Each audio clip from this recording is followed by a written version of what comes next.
Fechando parênteses, Êxodo capítulo 19. Diz o seguinte, eu quero ler versículo 5, que fala o seguinte: agora, pois se ouvirem atentamente a minha voz e guardarem a minha aliança, vocês serão a minha propriedade peculiar, algumas versões exclusivas, serão a minha propriedade peculiar dentre todos os povos, porque toda a terra é minha, e vocês serão para mim um reino de sacerdotes, uma nação santa. São essas as palavras que você falará aos filhos de Israel. Quando Deus chama Moisés no Monte Sinai e dá essas palavras para ele. Interessante demais isso aqui, eu li isso, eu fiz questão de ler, porque a igreja do Senhor, ela teve início há muito tempo atrás. Nós talvez temos na nossa mente que a igreja começou em Atos, mas Deus sempre quis um povo. Sempre quis um povo para Ele. Sempre desejou um povo somente dEle. Um povo santo, um povo separado, um povo exclusivo. E Ele tem direito total nisso, porque Ele é soberano e Ele é Deus. Ele usou os juízes para sustentar esse povo. Nós vamos ver no relato do livro dos Juízes um povo rebelde, desobediente, mas que Deus usava as nações pagãs para que esse povo fosse castigado, assim como o pai disciplina o seu filho. Mas depois Deus levantava um juiz dentro de Israel para abençoar por alguns anos, para dar um alívio por 80 anos, por alguns anos ali um alívio, e o povo novamente se rebelava contra Deus, desobedecia, mas Deus ama tanto esse povo que Ele quer esse povo para Ele. E mesmo esse povo desobediente, rebelado contra Deus, Deus levantava outro juiz. Israel respirava, aliviado por mais alguns anos. Perceba então que Juízes, o livro de Juízes fala isso. Alguns reis foram maus, muitos reis foram maus. Eu inverti, na verdade, alguns reis foram bons. Deus manteve reis bons para reformas. Leia primeiro livro de Reis, primeiro livro das Crônicas, segundo livro dos Reis, segundo livro das Crônicas. Você vai ver histórias de reis maus que se aventuravam ao paganismo, à idolatria, e que o povo caía e Deus fazia questão de discipliná-los usando aquelas nações, cativeiros e tantas coisas. Mas Deus levantava um juiz bom.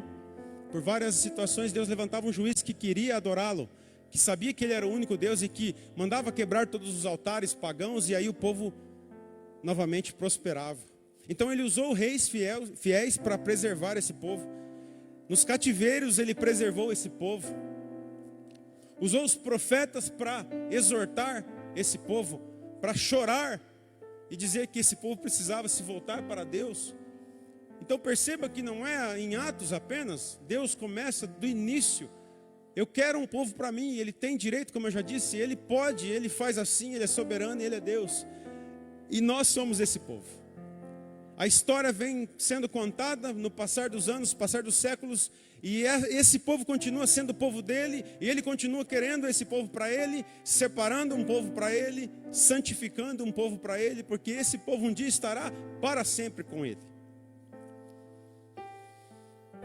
Isso nos lembra, toda a história da Bíblia faz com que nos lembremos de que Deus é que faz reformas e preserva o seu povo fiel. Ele é que faz isso. Levantando homens, mulheres, ótimo. Mas é Deus que toma a iniciativa. Nos avivamentos, é Deus que derrama o avivamento. É Deus que derramou o Espírito em Atos. Ele prometeu e derramou. É Ele que faz tudo. Perceba que tudo vem dEle, não é esforço humano. Não é porque o homem é bom. Imagine se fosse porque nós somos bons em alguns momentos. Imagine se Deus nos abençoasse somente quando fôssemos bons. Consegue pensar num Deus que apenas é uma troca de favores, quando você é obediente, quando você faz o bem ao próximo, quando você demonstra que ama, aí eu vou te abençoar. Pense em um Deus assim. O nosso Deus não é assim. Que bom, porque imagine se o nosso Deus simplesmente nos abençoasse e derramasse sobre nós coisas maravilhosas somente quando nós merecêssemos. Já que estamos falando de reforma, eu já fiz essa correção, mas 503 anos, no castelo de Wittenberg, Lutero foi lá e pregou 95 teses que confrontavam Por séculos a igreja veio sendo alterada, tradições, dogmas, conceitos, heresias foram sendo introduzidas e não era possível retirá-las tão facilmente assim, mas quando nós olhamos para Martinho Lutero, que foi o precursor, mas tem pré-reformadores, tem o Martinho Lutero, que é a figura talvez central, tem pós-reformadores. Até hoje nós temos reformas, então a reforma nunca parou, é que há um evento que começou lá atrás, que a roda começou a girar, e até hoje é necessário que a igreja esteja em reformas, porque hoje nós vemos absurdos. Mais para frente eu vou comentar, aqui teve um escândalo não, uma polêmica, agora, esses dias, de um pastor conhecido aí nas redes sociais, de uma atualização das escrituras. Talvez ele foi infeliz no comentário, e ele... Alguns falam de algumas heresias que ele prega, mas talvez esse comentário foi bem infeliz. E aí vários pastores se levantaram. Mas é impressionante que a igreja tem que se levantar para tantas coisas, e ela resolve se levantar apenas quando alguém fala alguma coisa assim e tal. Mas é tantas outras coisas que é necessário que a igreja se levante. Tantas obras sociais que eram necessárias. Um professor na faculdade disse para nós, certa feita, uma coisa tão assim, que é básico para qualquer cristão, que se nós cristãos resolvêssemos a partir de amanhã começar a fazer uma boa obra por semana. Aí ele fez as contas, sabe? Ele falou, esqueça a ideia de que boa obra você ganha alguma coisa, mas você já sabe disso, agora comece a fazer. Uma vez por semana você escolhe alguém, uma pessoa, uma família, ou alguma coisa de bom. Aí ele fez as contas de uma igreja com tantos membros, e aí ele vai fazendo as contas, né? É legal fazer conta. E aí se chega no número final, a igreja impactou aquele bairro, a igreja impactou a cidade. E sabe que boas obras são a pregação do evangelho. A igreja fazendo alguma coisa, o sal é isso, é fazendo a diferença. Muitas vezes sem falar nada, mas indo na porta de alguém e falando para ela alguma coisa, entregando alguma coisa, abraçando. Mas aí nós nos levantamos quando alguém fala sobre a palavra. Aí teólogos e tanta gente que entende de tudo no YouTube e nas redes sociais se levantam impressionados ou indignados, né, com interpretações assim. A igreja precisa se levantar também para outras questões. A gente sabe que a história mostra para nós que a igreja ela caminhou na direção do Espírito Santo ali por 3 séculos, caminhou, mais ou menos 3 séculos sendo direcionada pelo Espírito. Não era uma igreja pequena, porque se nós pegarmos o livro de Atos e pensarmos que ali pessoas iam sendo todos os dias batizadas, se achegavam ao corpo, quantas mil pessoas que foram sendo, chegou um momento que não havia mais contagem. Então 3 séculos a igreja não era uma igreja pequena, não pense que era uma igreja pequena. Era perseguida, era uma igreja pobre, provavelmente, mas que não passava necessidade, há uma diferença muito grande, mas era uma igreja que Deus sustentava, direcionava e guiava. E aí, a história mostra que um imperador chamado Constantino se converte, ou apenas vem para a igreja, como muitas pessoas hoje fazem, apenas vem para a igreja. E como o imperador tem uma posição muito influente, importante, a igreja na época exercia uma posição muito influente, trazia muita influência para toda a sociedade. A igreja movimentava muito e era uma massa de manobra, inclusive. Infelizmente, a igreja foi começando a perder a sua essência, foram sendo introduzidas práticas terríveis, que a gente vai comentar aqui, bem diferentes daquele modelo que nós conhecemos bem.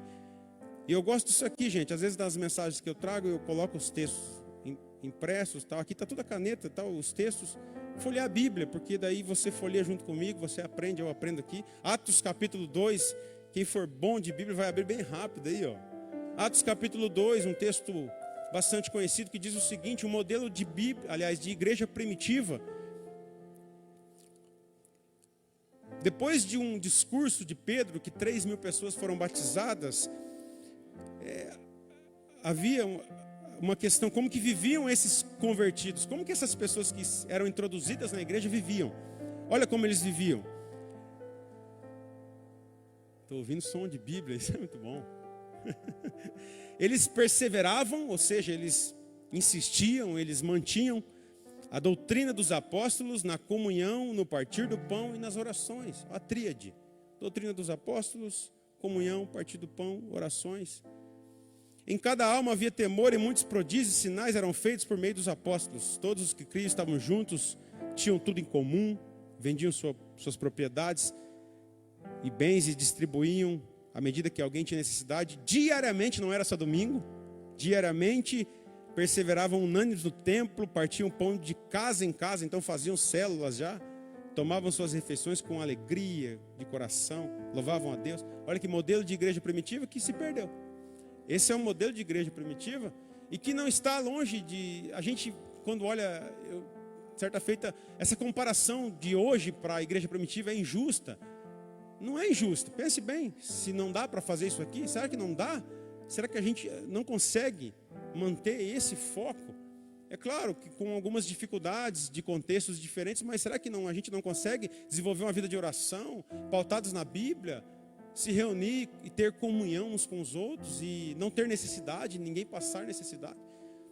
Mas aí a igreja começa a afundar depois desse século, depois dessa conversão. Muitas coisas foram sendo introduzidas dentro da igreja. Práticas pagãs, e aceitava de tudo. Pode vir, você vai ser aceito na minha igreja. Hoje a gente aceita a pessoa com as práticas erradas dela? Claro que sim, a igreja precisa aceitar. Imagine, não, primeiro você toma um banho, entra limpinho, depois você... Não, as pessoas vêm com bastante problemas, com bastante dificuldades, talvez com muitos pecados. E aí são trabalhadas por Deus, são diagnosticadas primeiro, que há um problema grave. Todos nós fomos um dia diagnosticados com um problema grave chamado pecado, que gera outros pecados e que gera muitos problemas. Que tudo que você pensar em problema está relacionado ao pecado. Nunca você vai conseguir desligar o problema do pecado. E aí a pessoa chega em uma igreja e vai ser trabalhada, porque é necessário que haja esse trabalhar de Deus na vida dela, e isso acontece, e pessoas são transformadas e mudadas todos os dias. Mas naquela época não havia essa necessidade. Você podia trazer a sua forma de adoração, a sua maneira de cultuar a Deus. E aí foram colocados dogmas como altares, velas, incenso, a reza pelos mortos, o culto a Maria, ou seja, a mariolatria, a Assunção de Maria. Para quem não sabe o que é a Assunção de Maria, é quando eles acreditavam e colocaram assim, que Maria, quando morreu, o seu corpo foi para o céu para se juntar com o seu espírito que já estava lá. Isso é a Assunção de Maria. A proibição do casamento de clérigos, a venda de indulgência, que talvez foi um ponto chave para Martinho Lutero realmente não entender, quando ele faz uma visita a Roma e vê aquele absurdo de vendas de indulgências e fica abismado com aquilo. O purgatório e a infalibilidade papal, ou seja, o Papa é infalível em qual sentido? Para que não fique tão assim, ele não erra. Não é que eles não acreditam que ele não erra, é que quando ele fala alguma coisa relacionada à tradição católica, ele está correto. Entendeu? É isso que eles entendem assim. Fora isso, depravação moral, esposas que eram chamadas esposas espirituais, de clérigos que não podiam casar, e aí você imagina alguém que não pode casar, mas que não suporta ficar sem um relacionamento sexual, o que vai fazer? E a igreja católica se arrasta até hoje com esses problemas graves no meio dela, porque proíbe-se o padre, enfim, os clérigos de se casarem. Pedaços de madeira eram vendidos como se fossem a cruz de Cristo. E Erasmo de Roterdã, que foi um teólogo, disse que foi tanto pedaço que dava para construir um navio. Com tanta madeira que venderam. Imagina? Dava para construir a Arca de Noé. Retalhos de roupas, falavam que era de Jesus, que era de Maria, que era dos apóstolos. Vendiam um pedacinho. Então tudo que você imaginar, eles vendiam, falando para as pessoas que era necessário, inclusive para abençoar a igreja. E essas roupas tinham poder de cura, essas roupas tinham poderes milagrosos. Será que isso acontece hoje? Acontece. Teve um camarada uma vez que foi esfaqueado aí, que a camiseta dele teve um... Vocês lembram disso aí, né? Tem umas coisas ainda... Por isso que eu falo de reforma, que ainda a gente olha para isso e fala, não... Tem gente que vende garrafinha de água. Eu vou tomar uma golada de água aqui, que se eu fosse comprar as garrafinhas para tomar, imagine quanto que eu não ia gastar. Só aqui, pelo menos uns R$1.000. Garrafinha de água e tantas outras coisas que eu não vou entrar em detalhes, mas então é só para a gente entender. Será que não há necessidade então de se reformar todos os dias? Perceba que é um cenário bem diferente da igreja primitiva. Mas aí Deus, voltando a pensar que quem levantou foi Deus. Martinho Lutero fica incomodado com tudo isso e Deus levanta esse homem. Mas antes de levantar Martinho Lutero, século 12, 13 e 14, ele levanta outros homens que foram precursores, que prepararam o caminho, talvez como os profetas, como João Batista, que preparam o caminho, que tudo está pronto. Quando Martinho Lutero chega, o cenário está arrumadinho para que a reforma acontecesse. Não pense que foi ele o corajoso apenas e foi lá.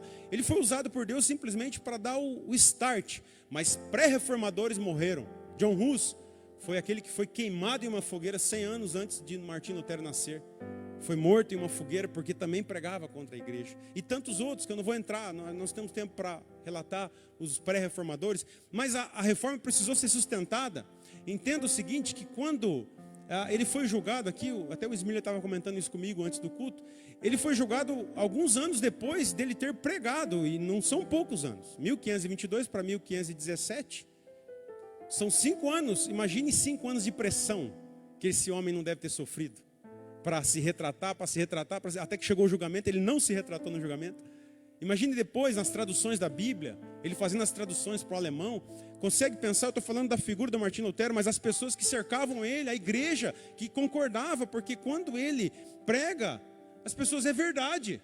Como que a gente não enxergou isso? E o movimento foi crescendo. Por isso o protestantismo começou a crescer, esse movimento, aumentar, até que deu, graças a Deus que houve essa reforma, e que a roda girou, que permaneceu até hoje, mas precisamos continuar em reforma. Então, daquela forma, ele rompeu de uma maneira muito corajosa aquele sistema religioso. Vamos voltar às Escrituras. Foi uma chamada de volta às Escrituras. Foi um protesto contra os desvios doutrinários e as práticas erradas dentro da igreja. Perceba que nada foi acrescentado. Martinho Lutero não chegou como hoje. Nós vemos, talvez, quando há divisões na igreja, quando ocorrem divisões graves, sérias, quando as pessoas estão com ideias erradas e começam, talvez, pregar heresias. E aí a ideia é que eu estou correto e todo o restante está errado. Daí eu saio dessa igreja, abro outra igreja com um nome diferente, começo a pregar as doutrinas que eu acho que são assim, eu interpreto assim, eu quero que seja assim. Não, Martinho Lutero simplesmente abriu as Escrituras. Olha o que as Escrituras dizem. As 95 teses de Martinho Lutero simplesmente eram baseadas nas Escrituras. Ele não ficou pensando, refletindo sobre o que a igreja pregava. Ele simplesmente abriu as Escrituras e falou, não bate. Não é isso que está dizendo, não é isso que Deus falou na palavra dele. Nós vamos lembrar que já tinha ocorrido, lembra da reforma no livro lá de 2 Reis, capítulo 23, 18, 23, ali vai falar da reforma de Josias, a reforma religiosa. Quando o livro é encontrado novamente, a Torá, é muito legal essa história, é muito interessante, você lê assim, aprofunda, porque as pessoas tinham se perdido por conta de cativeiros e as doutrinas, a religião tinha se perdido de Israel. Aí quando se acha a Torá e abre-se o livro e lê, as pessoas começaram a ficar desesperadas. Não, o que a gente tem que fazer? Se arrepender. Não, essa prática está errada, o livro está falando que está errado. Houve uma reforma religiosa, então já. Houveram várias, mas eu estou citando essa que é bem interessante. Essa, quando você tiver tempo, leia lá. Segundo livro dos Reis, capítulo 23. Um pouquinho antes também você vai ver alguma coisa. Mas quem que foi esse Lutero? Muito brevemente aqui. Foi um frade alemão da ordem dos agostinianos. Ele era doutor em teologia. E ele traduziu o Novo Testamento para o alemão em 1522, nesse ano que ele foi julgado, e traduziu para o alemão o Novo Testamento. E o Antigo em 1534. Ele foi compositor de 37 hinos, sendo que nós ouvimos por 2 oportunidades aqui hoje, o hino que é mais conhecido dele, Castelo Forte, baseado no Salmo 46, como eu já disse inicialmente. E que se você quiser saber no Inário Aleluia, é o hino 312. Casou-se com uma mulher chamada Catarina de Bora e teve 6 filhos. Pouco filho, hein? Mas, enfim, o que as 95 teses trabalhavam? E aí nós temos a tão conhecidos 5 solas. Os 5 solas. E é os 5 solas, porque solas é somente, então é os 5 solas. Somente a Bíblia, somente Cristo, somente a graça, somente a fé e somente a glória de Deus. Eu estou falando em português porque o meu latim não está bom hoje. Então, você sabe.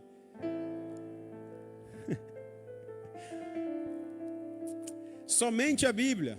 Quando pediram que Lutero se retratasse nesse julgamento, ele disse o seguinte: a menos que eu seja convencido pelo testemunho das Escrituras, ou pelo mais claro raciocínio, a menos que eu seja persuadido por meio das passagens que citei, das 95 teses, a menos que assim submeto a minha consciência pela palavra de Deus, eu não vou me retratar, não posso me retratar, e não me retratarei.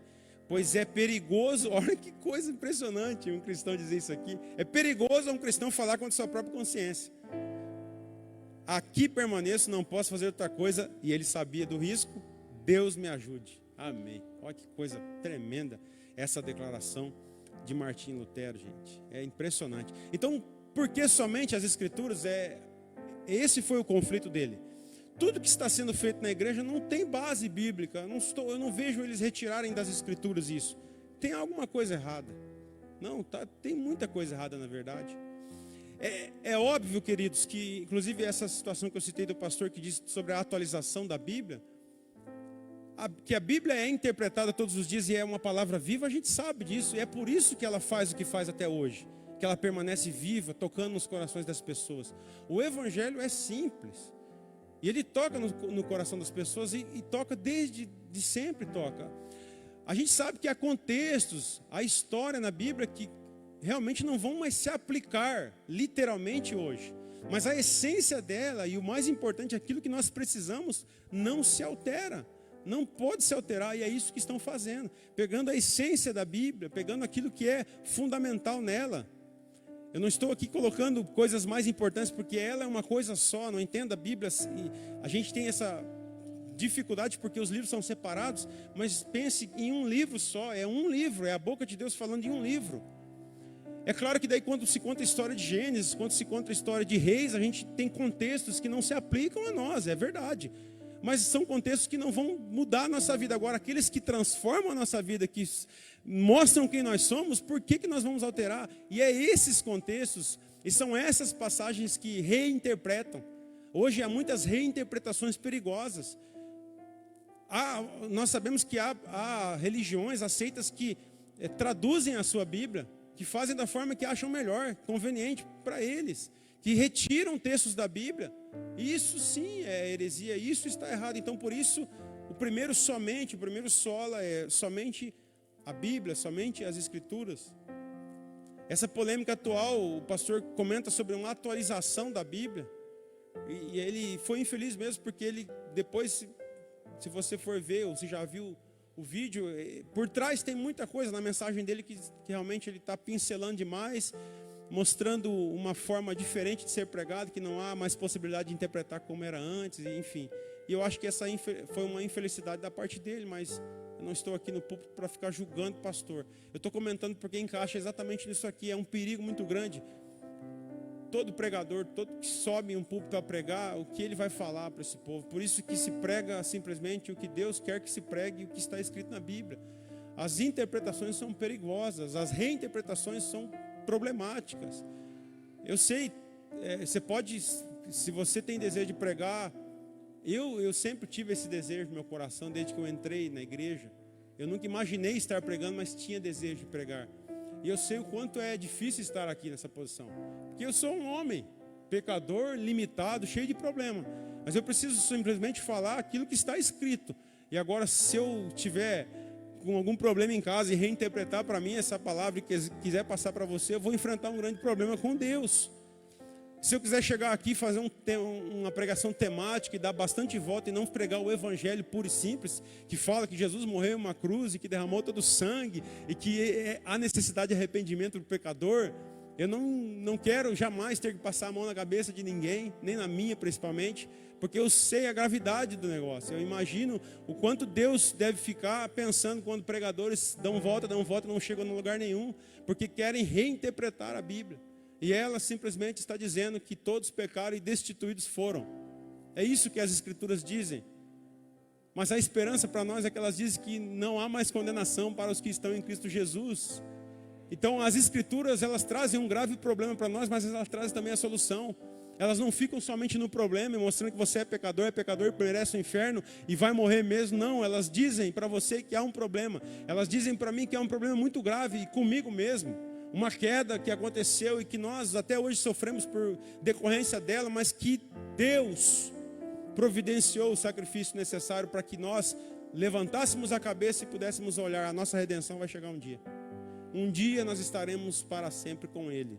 Essa tem que ser a nossa maior esperança. Não fique reinterpretando as Escrituras e procurando uma mensagem para você como uma caixinha de promessas. Somente as Escrituras. Somente Cristo. Esse foi o primeiro versículo que eu memorizei na Bíblia. Atos 4:12. Não há salvação em nenhum outro, pois debaixo do céu não há nenhum outro nome dado aos homens pelo qual devamos ser salvos. Você deve ter perguntado, por que ele ficou olhando então, se ele memorizou? Porque eu queria ler nessa versão.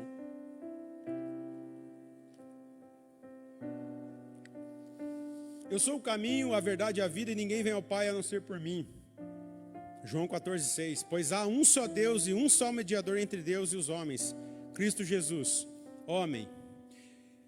Eu nem vou falar muita coisa nisso aqui, porque apenas uma frase é necessária. Cristo é suficiente.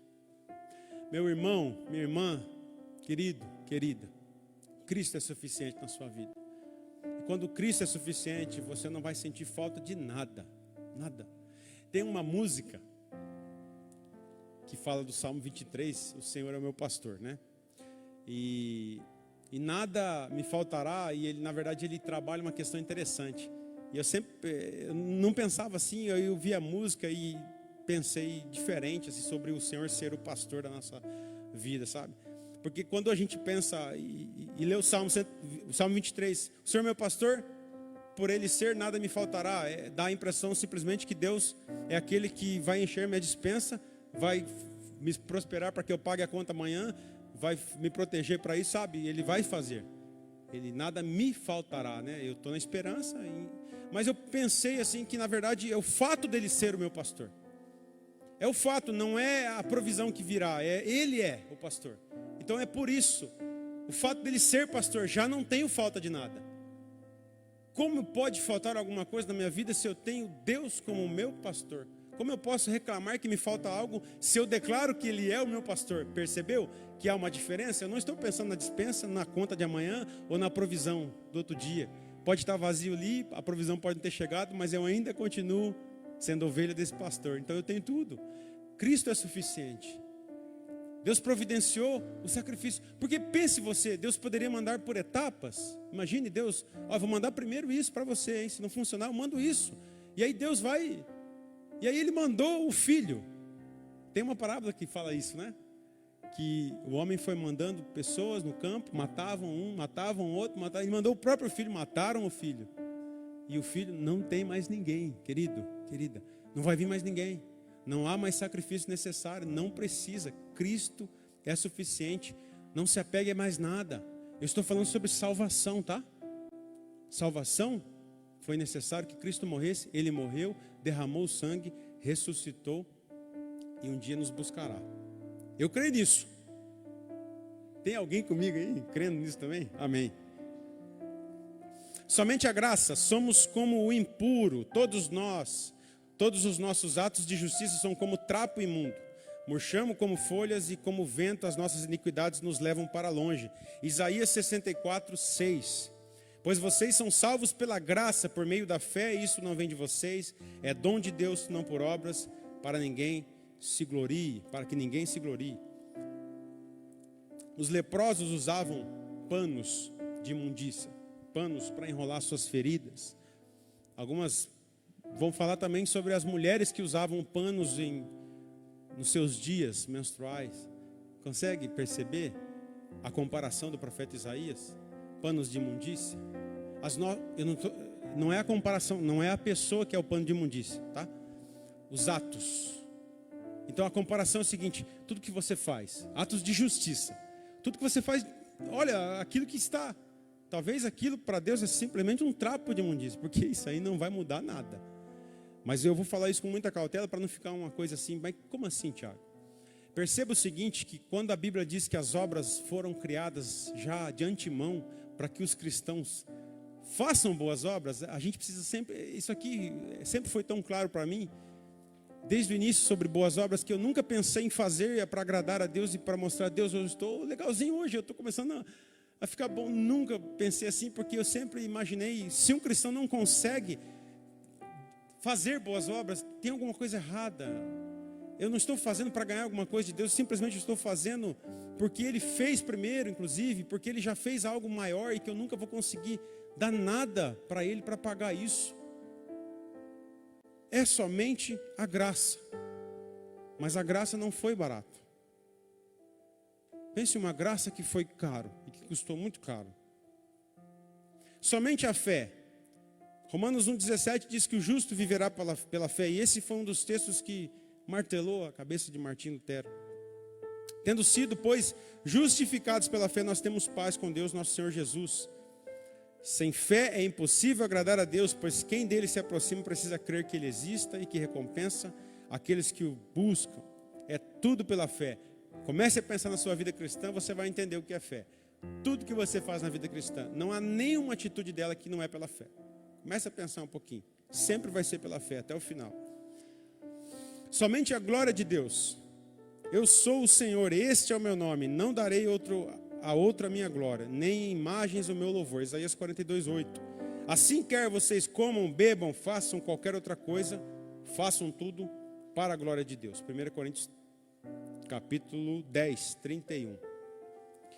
5 pontos da reforma. É claro que, óbvio que nós, acho que em 2017, me ajudem aí, nós tivemos, quando acho que completou 500 anos da reforma, tivemos uma série de pregações aqui sobre os 5 solas. Eu acho que foi em 17, porque foi quando fechou 500 anos.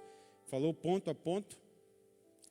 E a gente, não, claro que hoje a gente não consegue, é só essa pincelada mesmo. Mas eu quero concluir já, ou depois de muito tempo, não sei, né? Depende de você aí no banco. Quais são, eu termino fazendo uma pergunta e já respondendo, e você pode responder aí para você também, mas quais são os principais propósitos de uma igreja reformada? A gente falou alguma coisa aqui da reforma, da nossa igreja, da igreja reformada, das reformas que Deus fez, de Deus ser o reformador. Mas eu quero deixar 2 propósitos. E vamos fazer barulho de novo? Êxodo, capítulo 3. Estou encerrando já. Nem sei que horas comecei, mas já estou encerrando. Agora fica tudo gravado, né? Pastor Marcos, está me ouvindo? Eu vou falar isso, Pastor Marcos. Pastor Marcos, eu falo para ele assim: não, eu demorei só 20. Eu falo, não, agora está gravado, vai ver lá. Você demorou 35. Eu falo, não pode ser 35. Êxodo, capítulo 3. Vamos ler o versículo 18.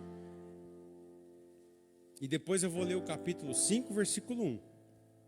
E aí, todo mundo abriu a Bíblia, menos eu. Êxodo. Olha lá.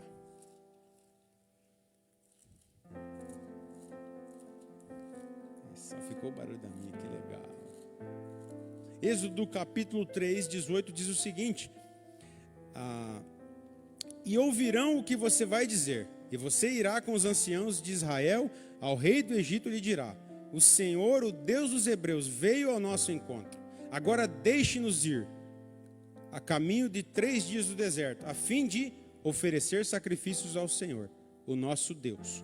Capítulo 5, vira uma página da sua Bíblia. Capítulo 5, primeiro versículo: Moisés e Arão falam com o faraó. Depois Moisés e Arão foram e disseram ao faraó: assim diz o Senhor, Deus de Israel: deixe o meu povo ir, para que me celebre uma festa no deserto. Então, o primeiro propósito que eu quero deixar para você pensar sobre o propósito da igreja reformada é a adoração. Você foi liberto para ser trabalhado no deserto, e pense na comparação que eu quero fazer aqui. Aquele povo estava escravizado no Egito. Escravizado no Egito, e Deus, a ordem é interessante porque Deus fala para dizer o seguinte: eu quero que aquele povo me adore lá no deserto. Aí não, no meio dessa bagunça eu não quero adoração. Eu quero adoração lá no deserto, porque lá no deserto eu vou trabalhar eles. Então, saiu do Egito, foi reformada no deserto para adorar a Deus. existe um propósito na nossa libertação. Não é à toa que você foi liberto de tudo que você fazia, de tudo que eu fazia de errado.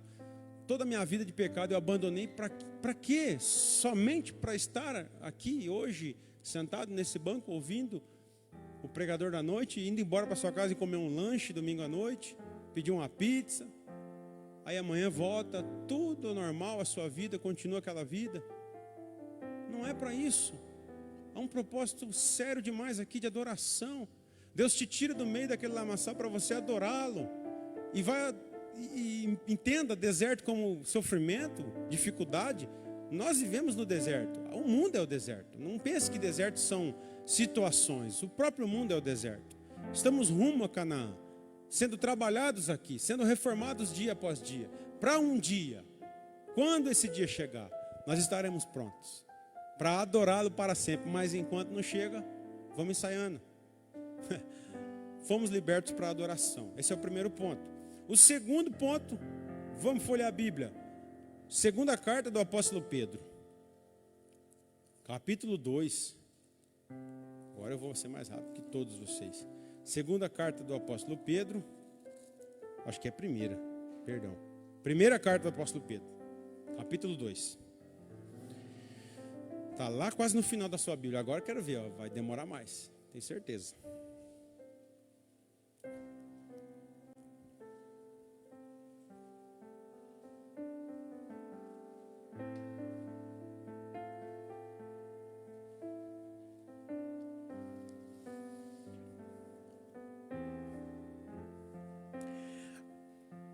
A primeira carta do apóstolo Pedro, capítulo 2, versículos 9 e 10. Vocês, porém, são geração eleita, sacerdócio real, nação santa, povo de propriedade exclusiva de Deus. É bonito ouvir isso aqui, é lindo, é gostoso, né? Vou repetir. Quem nós somos hoje? Uma geração que foi eleita, um sacerdócio real, uma nação que foi separada, ou seja, uma nação santa, um povo que é de propriedade de um Deus, do Deus, o Deus soberano, exclusiva dele, mas há um propósito nisso, a fim de proclamar as virtudes daquele que os chamou das trevas para a sua maravilhosa luz. Eu não poderia deixar de falar que o propósito da igreja reformada é anunciar o evangelho, é pregar o evangelho. A gente não pode deixar que nenhuma luta, nenhuma pessoa, nenhum prazer momentâneo tire o foco, nos faça perder de vista o nosso principal propósito, anunciar o evangelho de Cristo. Como, Tiago? Só subindo no púlpito? Só subindo no calçadão, subindo numa caixa, colocando um som alto? Não. Vida cristã. O nome já está dizendo. Eu e você, querido irmão, querida irmã, nós precisamos respirar o evangelho. As nossas atitudes com os nossos filhos, com a nossa esposa, com o cônjuge, com quem quer que seja, precisa ser diferente. Porque se somos novas criaturas, tem que ter coisa nova. Não dá para entender nova criatura tomando atitude velha. Não entra na minha cabeça. Não tem lógica isso para nós. Então, vida cristã e pregação do evangelho não se resume em subir aqui. Eu sempre faço questão de dizer isso. Dias atrás eu falei sobre quem são as pessoas que estão aptas a adorar somente o louvor e quem sobe aqui para pregar. São esses os que foram chamados para o ID? São só os diáconos e os presbíteros? Não. Povo, geração, todos nós, aqueles que tiveram um encontro com Jesus, há uma responsabilidade. Se você faz parte de uma igreja reformada, se você está sendo trabalhado e reformado todos os dias, há uma responsabilidade sobre você. Grande, imensa, mas não é difícil. O evangelho não é uma coisa, as pessoas dificultam demais para se pregar o evangelho, mas tome atitudes, faça alguma coisa diferente, faça com que as pessoas queiram ficar perto de você com seus atos. Eu sei, eu entendo muito essa questão de, Tiago, eu tenho muita dificuldade. Esses dias eu estava falando com uma pessoa e a pessoa veio relatar isso para mim, Tiago, eu não consigo evangelizar, eu tenho vontade, mas é muito difícil para mim. Como que eu faço? Aí eu falei alguma coisa ali e tal, mas eu falei que a gente pensa muito só no ato de evangelizar e esquece que há todo um processo de vida. Como que o cara que evangeliza vive uma vida totalmente torta? Como que o cara que fala isso não condiz com aquilo, não, como que jorra essa água doce e amanhã jorra uma água amarga? Entende que vida cristã é amplo demais. Eu não quero aqui falar, Tiago, isso é impossível, fazer você pensar isso, porque se nós temos aquele que o Senhor Jesus, quando vai ao Pai, fala, eu tenho que subir, porque eu vou deixar um outro consolador, outro com a mesma característica minha, o Espírito Santo é que faz isso. Ainda bem, imagine dependendo você e eu da minha força, da minha capacidade. Se não é o Espírito de Deus sobre nós, nós não podemos fazer nada. O próprio Jesus disse isso, sem mim nada podeis fazer. Não se esqueça que no final da história da Igreja Reformada, aliás, não se esqueça que o final da história da Igreja Reformada já foi escrito.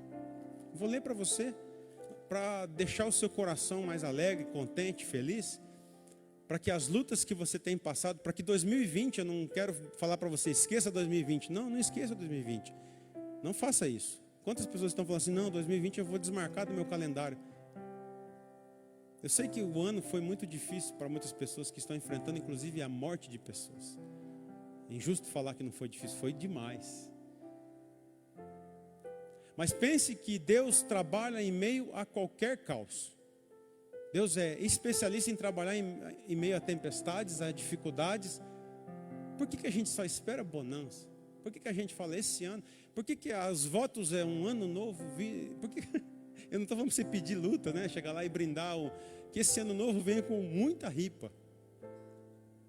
Ah, vai entrar isso aí, desculpa. Não deu. Dá para editar? Mas pense você que a vida é feita de tantas coisas difíceis e que Deus aproveita desses momentos para trabalhar.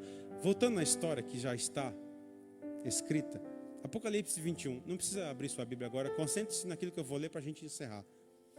Eu vi um novo céu e uma nova terra, pois o primeiro céu e a primeira terra passaram e o mar já não existe. Vi também a cidade santa, a nova Jerusalém, que descia do céu, da parte de Deus, preparada como uma noiva enfeitada para o seu noivo. Então ouvi uma voz, preste muita atenção agora aqui, forte, que vinha do trono e dizia, eis o tabernáculo de Deus. Olha que interessante, com os seres humanos. Deus habitará com eles, eles serão povos de Deus. E Deus mesmo estará com eles e lhes será o Deus deles. E lhes enxugará dos olhos toda lágrima. Já não existirá mais morte. Já não haverá mais luto, nem pranto, nem dor, porque as primeiras coisas, as coisas velhas, elas passaram. E aquele que estava sentado no trono disse, eis que faço nova todas as coisas. E acrescentou, escreva porque essas palavras são fiéis e verdadeiras. Disse-me ainda, tudo está feito. Eu sou o alfa e o ômega, o princípio e o fim. Eu, a quem tem sede, darei de graça da fonte da água da vida. O vencedor herdará essas coisas, e eu serei o Deus dele, e ele será o meu filho. A história já tem um final feliz. Coloque-se de pé. A história para a igreja reformada já está escrita e tem um final feliz. Eu não sei quando vai chegar esse dia, para mim ou para você. Eu sei que ele vai chegar. Essa é a nossa esperança e precisa ser a minha e a sua todos os dias. O Covid vai embora, vão aparecer outras lutas. Lutas nós temos todos os dias e tínhamos antes dele. Então, coloque-se diante de Deus e saiba que Ele é soberano. Se Ele é soberano, o controle está na mão dele, está tudo certo, querido.